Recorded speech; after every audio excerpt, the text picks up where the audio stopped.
Okay, guys, so now we're going to go over the femur. So clearly, this is the anterior portion of our femur. So we know that this is our left femur, okay? So right here, we're going to go over the proximal end, the body, and the distal end of our femur. Now remember, the femur is our thigh bone. We have two, a right and a left. And the femur, note, is the longest bone in the body, okay?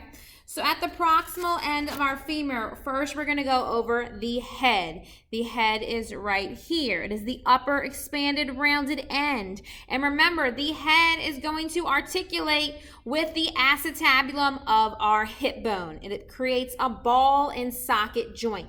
So the head of our femur plugs into that socket on the hip joint, into that acetabulum, creating our hip joint. Okay, now also something to note on the head, there is a pit right in the medial center portion of our head. That is our fovea capitis femoris. Okay, it's a small hole right there in the center of the head of the femur. Also on this end of the femur, we have our tightly constricted part. This is the neck of the femur. Remember, the neck is usually that constricted portion between the head of a bone and the body, the shaft of a bone. So we have our head, we have our fovea capitis, then we have our constricted neck portion. Then we're going to find our greater and our lesser trochanters. Greater trochanter, large prominence on the lateral surface of the upper femur. So right here, poking out, is our greater trochanter. You can see it anteriorly, you can see it posteriorly. Okay? So our greater trochanter. Then we're going to have the lesser trochanter, much smaller rounded process located medially. Okay, so it's hard to see from right here, but if you turn a little bit, you're able to see it poking out right there. So again, anteriorly, turn it posteriorly, I can see it much better. Lesser trochanter. And remember, trochanter is for the femur. Tubercle is for the humerus. Don't get the two mixed up. So greater trochanter, lesser trochanter.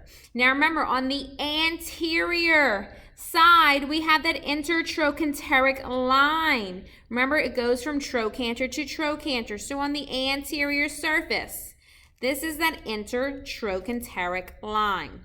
Posterior surface is where we find that intertrochanteric crest. Goes from greater trochanter to lesser trochanter. So on the posterior margin, we have that intertrochanteric crest. Anterior margin, we have the intertrochanteric line. All right, next on the femur, we're going to move down to the body. Remember, the body is also known as the shaft. It is the long cylindrical portion in the middle. The body becomes broadened as it approaches the knee. So you can see our body starts to broaden out at the bottom as it approaches our knee. Now on the body, we have our linea aspera. So our linea aspera, you'll be able to see on the dorsal surface. So on the back, our linea aspera is a double ridge of bone that passes longitudinally, and it divides into two ridges of bone. So on the posterior surface, you see this ridge of bone. This is our linea aspera. As it approaches down by the knee, it's going to bifurcate, one going this way and the other ridge going that way. Okay, so our linea aspera starts off at one line. Then when it gets to the bottom area, it branches to each condyle. Now this space right here, that is between that area where the linea aspera was on this side and where it branched on this side, this space right here is our popliteal surface. Okay, it's that flat area on the back. It divides the ridges of the linea aspera. Okay, so it's located right there in the middle. Also on the distal end, I'm going to turn it back around for us. Remember, we had our medial and lateral condyles and epicondyles. And a good way to be able to remember if it's medial or lateral, remember, our fibula is that lateral leg bone. Our tibia is the medial leg bone. So if something's on this side by that small bone, we know this is on the lateral side. If it's by the bigger bone, the tibia, we know it's on the medial side. So first we're going to go over our medial condyle and our lateral condyle. So from the anterior view, we would call this our medial condyle, and slightly above it, our medial epicondyle. Remember, something to note about our medial side, we also had a prominence, a small process on the medial surface of the medial epicondyle called the adductor tubercle. I'm going to turn it to the posterior view. Our medial condyle, you can see it much better from behind. Our epicondyle will be located about right here.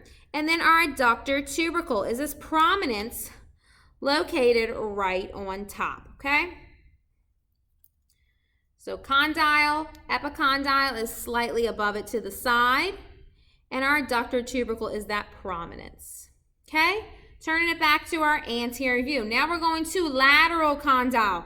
Lateral condyle is down here, and this little prominence up here is our lateral epicondyle. Turning it around, same thing. Lateral condyle, right up above it, lateral epicondyle. Remember, epicondyles usually lie above and slightly to the side of condyles. Now we're still on the posterior aspect. We know that this is our lateral condyle, this is our medial condyle. Between the two condyles, we find a deep notch, and that is called our intercondylar fossa. So this notch right here, turning it that way so you can see it, turn it that way you can see it. This notch right here is our intercondylar fossa. Think of the word intercondyles, between two condyles. Think of fossa, some depression, some pit, okay? So that is our intercondylar fossa. Last on the femur, I'm turning it back around to our anterior view. We have our patellar surface. So obviously this is going to be the surface that is going to articulate with our patella, with our kneecap, okay? So if I move our patella out of the way, you see this smooth articular surface right here on the anterior distal end of the femur. That is our patellar surface. So we come to find out that that is articulating with the posterior articular surface of our patella, and together those two articulate with one another, okay? So the patellar surface on the front distal end of our femur articulates with this posterior articular surface on the patella, okay? So those two articulate together.